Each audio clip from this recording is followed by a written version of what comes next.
আমি প্রথমে চাকরি পেয়েছিলাম পূবালী ব্যাংকে।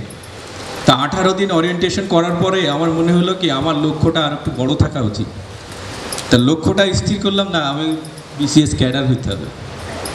তা আমি 18 দিন ওরিয়েন্টেশন শেষ করার পর আমার বড় ভাই আমাকে ভরণ পোষণ আমাকে এতদূর টেনে নিয়ে আসছেন, তাকে ফোন দিলাম, ভাইয়া আমার আরও 1 বছরের টাকা দেওয়া লাগবে প্রত্যেক মাসে, আমি আরও একটু চেষ্টা করি।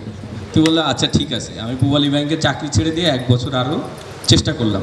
তার সফলতা প্রতীকেই আমি আজকে আমার স্যারের প্রতিনিধি হিসেবে এসেছি।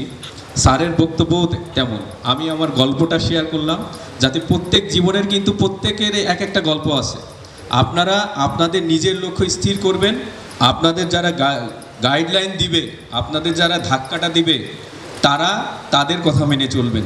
আমিও আজকে অভিভাবক, আমার একটা ছোট বাচ্চা আছে। আমি মনে করি যে আমি এখানে বসার তুলনায় যদি আমার বাচ্চাটা নিয়ে ওখানে বসতে পারতাম, আমি বেশি গর্ববোধ করতাম।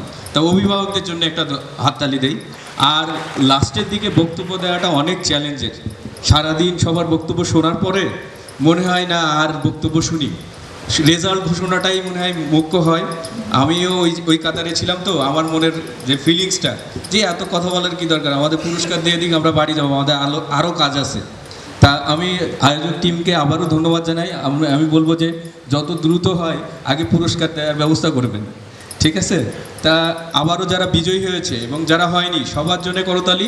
জীবনের ওই সুযোগটার জন্য অপেক্ষা করতে হবে, জীবনে হতাশ হওয়া যাবে না, নিজের কাজের প্রতি সৎ থাকতে হবে, নিজের বুদ্ধিমত্তাকে ইউজ করতে হবে।